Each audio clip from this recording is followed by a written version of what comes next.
नमस्कार। खबरों की खबर में आपका स्वागत है। एक बड़ी खबर आई सुप्रीम कोर्ट से, जहां हिंदुत्व को, सनातन धर्म को गाली देने वाले, सनातन धर्म को डेंगू और मलेरिया कोरोना वायरस कहने वाले स्टालिन के बेटे उदयनिधि मारन को जज साहब ने जमकर लताड़ा, डांटा, साथ ही साथ अभिषेक मनु सिंघवी को भी हड़काया। बड़ी खबर यह इसलिए है क्योंकि अब तक सुप्रीम कोर्ट में इस तरह की खबरें नहीं आती थी। कोई भी हिंदू धर्म को गालियां दे दे, हिंदू देवी देवताओं का अपमान कर दे, इस देश में कुछ नहीं होता। हालांकि यह जजमेंट नहीं है, एक रिट पिटीशन फाइल किया गया था। उसके सुनवाई के दौरान गिड़गिड़ाने लग गए अभिषेक मनु सिंघवी कि माय लॉर्ड, हम अभी बस दूसरे काम के लिए आए हैं, प्लीज ऐसा मत बोलिए, कहीं ऐसा ना हो कि आप इस तरह के बयान दे रहे हैं, इस तरह से डांट रहे हैं, इसका असर केस की सुनवाई पे हो जाए। इस तरीके से आज लताड़ पड़ी है और बिल्कुल सही पड़ी है, क्योंकि ये उदयनिधि स्टालिन ये आए दिन हिंदुत्व के ऊपर अपनी घटिया राजनीति के कारण हिंदुत्व के ऊपर वो फप्तियां कसता है, भद्दी भद्दी भाषा का इस्तेमाल करता है। पता नहीं कौन से वामपंथियों के साथ मिलके इसने मार्क्सिज्म की अफीम चाट ली है कि ये हर वक्त कुछ न कुछ हिंदुत्व के खिलाफ बकवास करता रहता है। तो आज इसका इलाज हुआ है, लेकिन अभी पूरा इलाज नहीं, अभी बस बानगी भर है। कोर्ट के अंदर क्या हुआ पहले उसको सुनते हैं, उसके बाद आपको बताएंगे भाई क्या पूरा मामला और क्यों गिड़गिड़ा रहे थे अभिषेक मनु सिंघवी कोर्ट के अंदर। The supreme court on Monday March 4th expressed displeasure at Tamil Nadu Minister Udayanidhi Stalin for his remarks about Sanatan Dharma. As soon as the petition was taken, Justice Datta told Stalin's counsel, senior advocate Abhishek Manu Singhvi, you abused your Article 25 right. Now you are exercising your Article 32 right. Do you not know the consequences of what you said? Justice Datta expressed his disapproval of the petitioner's comments again. You are not a layman. You are a minister. You should know the consequences. जज साहब ने कहा कि 19(1)(a) के तहत जो तुमको अधिकार मिला हुआ है फ्रीडम ऑफ एक्सप्रेशन का, तुम उसका गलत इस्तेमाल करते हो।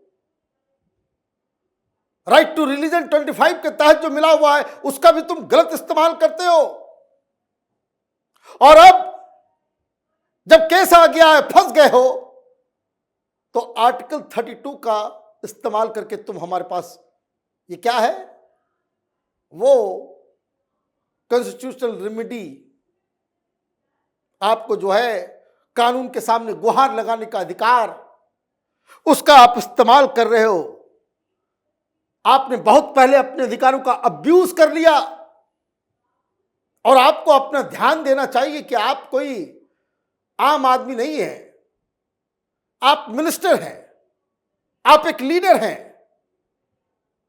आप क्या बोलते हैं उसका कंसिक्वेंसेस क्या है, यह आपको जानना चाहिए पहले ही। लेकिन ये लोग तो ज्ञाता है, पूरे ब्रह्मांड को जानते समझते हैं। इन लोगों को आंखों की बीमारी हो गई है, और आंखों की बीमारी कौन सी, ये पॉलिटिकल बीमारी है। वोट बैंक और अपनी घटिया राजनीति के कारण ये कुछ भी बोलने को स्वतंत्र हैं। वहां भारतीय जनता पार्टी और अन्नामलाई जिस तरह से हिंदुत्व का अलख जगा रहे हैं, ये घूम घूम के, ये कहां किसी सनातन उन्मूलन गोष्ठी थी, कोई सेमिनार था कि इराडिकेशन ऑफ सनातन धर्मा, तुम इराडिकेट करोगे। तुम्हारे जैसे जैसे लल्लू पंजू कितने आए और कितने गए,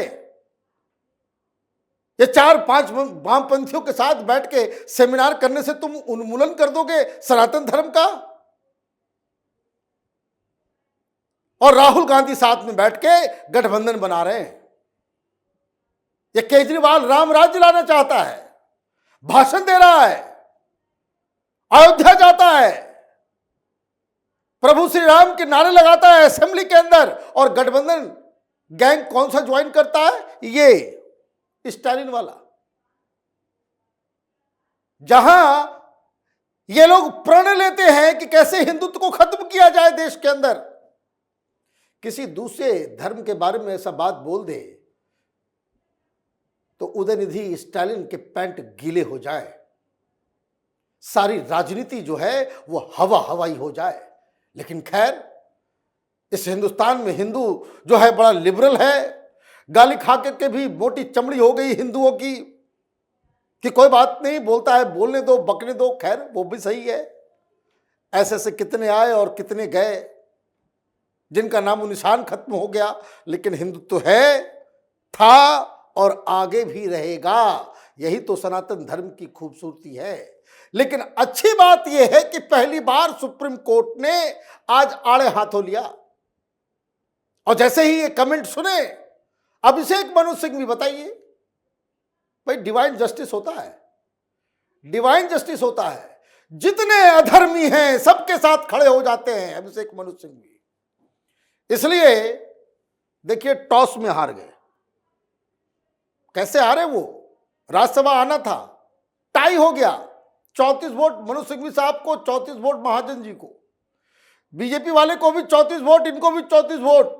कानून कहता है कि फिर लॉर्ड से होगा, टॉस होगा। टॉस में हार गए। भगवान जिसके साथ रहेंगे तो वही तो टॉस में जीतेगा। लेकिन फिर भी गई नहीं आदत। तो सिंघवी साहब ने क्या कहा? Singhvi clarifying that he is not justifying Stalin's comment at all, pointed out that he is facing FIRs in 6 states and only seeking to consolidate them. When the bench advised him to move the concerned high courts, Singhvi replied, I have to move 6 high courts. I will constantly be tied up in this. This is persecution before persecution. A bench comprising Justice Sanjeev Khanna and Dipankar Datta was hearing a petition filed by Udayanidhi Stalin seeking to club the first information report registered in Tamil Nadu, Maharashtra, Jammu and Kashmir, Bihar, Uttar Pradesh and Karnataka over the DMK leaders' controversial remarks. कहने लगे कि हुजूर, ये तो हम सिर्फ application move कर रहे हैं कि 6 राज्यों में हमारे क्लाइंट के ऊपर जो है वो केस हो गया है। जज ने कहा तो हाई कोर्ट जाओ। बड़े नाराज थे। जनरली ये हो जाता है कि भाई किसी भी केस में 10 जगह किसी ने कंप्लेन कर दिया। अर्नब गोस्वामी के साथ हुआ था, नुपुर शर्मा के साथ हुआ था कि भाई अलग अलग जगह पे 150 कांग्रेसियों ने जो है बकायदा एक ही FIR हर जगह कर दिया था। तो सुप्रीम कोर्ट में गए, उन्होंने कहा कि सब जगह एक जगह कर दो, एक ही केस है, एक ही केस में एक ही बयान के ऊपर बार बार हर जगह से सुनवाई तो ठीक नहीं होती है। लेकिन जज साहब नाराज थे। उन्होंने कहा भाई यहां क्यों चले आओ, जज हाई कोर्ट में जाओ। तो सिंघवी साहब को देखिए, वो कह रहे कि भाई हमको तो 6 हाई कोर्ट में फिर अपियर होना पड़ेगा, मैं पूरी तरह से उसी में मेरा टाइम बर्बाद होगा। भाई टाइम बड़ा इंपॉर्टेंट है, लाखों लाख रुपए लेते हैं, अच्छा करते हैं, बड़े अच्छे वकील हैं। तो ये जज साहब ने कहा कि भाई आगे जब ये दलील दी गई तो जज साहब ने कहा कि भाई अगर मैं एक जगह क्लब कर दूंगा तो जम्मू कश्मीर वाला दूसरी जगह क्यों जाएगा जो विटनेस है। तो और भी चीजें हुई। When the bench asked why should a witness of a complainant in Jammu Kashmir be asked to go to some other jurisdiction, Singhvi reiterated his reliance on the earlier cases. He stated that Napur Sharma case, the court granted the relief of consolidation of FIR despite highly provocative nature of the comment. The senior counsel also pointed out that the cause of the action in the FIR was the same, emanating from Tamil Nadu minister's remark, citing section 177 of the Criminal Code of Procedure.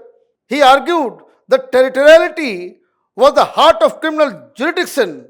After much persuasion by Singhvi, the bench ultimately agreed to examine the plea and posted it to next Friday, asking Singhvi to place on record the precedents. मान गए। हालांकि कानून में तो यही है, ये important नहीं है। वो मालूम है कि एक ही जगह एक ही बयान दिया गया, 10 जगह करो, 20 जगह करो, 50 जगह करो, वो एक जगह क्लब होना ये संवैधानिक व्यवस्था है, ये होना भी चाहिए। लेकिन इंपॉर्टेंट ये है कि जज साहब ने आज बहुत टाइट तमाचा मारा है। ये इस तरह के लोगों, बिहार में भी कुछ आरजेडी के बाचाल किस्म के लीडर हैं, रामचरितमानस प्रभु श्री राम के ऊपर उल्टी पुल्टी बातें करते हैं। यूपी के अंदर मौर्य भी है, आम आदमी पार्टी के अंदर वो एक मंत्री भी था, बड़ा लीडर है, केजरीवाल का बड़ा खास है, जो लोगों को प्रण दिलवाता है, हिंदुओं से कहता है कि हम ब्रह्मा विष्णु महेश को भगवान नहीं मानेंगे। तरह तरह के इस तरह के जंतु देश के अंदर में घूम रहे हैं। और उसके बाद ये लोग कहेंगे कि देखिए मोदी जी आए जब से देश में फासिज्म आ गया है, फ्रीडम ऑफ एक्सप्रेशन नहीं है। तो फ्रीडम ऑफ एक्सप्रेशन का मतलब इस देश के अंदर में यही हो गया है कि हिंदुओं को गाली दो, दूसरे धर्म के बारे में कोई कुछ नहीं बोलेगा, बोल सकता भी नहीं है, क्योंकि इसका कॉन्सिक्वेंसेस जो है वो कुछ और हो जाता है। नॉन जुडिशियल जो है वो कार्यक्रम शुरू हो जाता है देश के अंदर में। तो खैर, ये जो हवा में उड़ रहे थे उदयनिधि स्टालिन, आज जज साहब ने कायदे से उनको लाइन रास्ते पे लाया है, उनको उनकी जिम्मेदारी बताई है कि एक मिनिस्टर होने के नाते आप इस तरह का बयान नहीं दे सकते हैं। आगे इस केस में क्या होगा इस पर नजर बनी रहेगी। आप देखते रहिए कैपिटल टीवी। हमारे वीडियोस को लाइक कीजिए, शेयर कीजिए और हमारे चैनल को सब्सक्राइब कीजिए। धन्यवाद।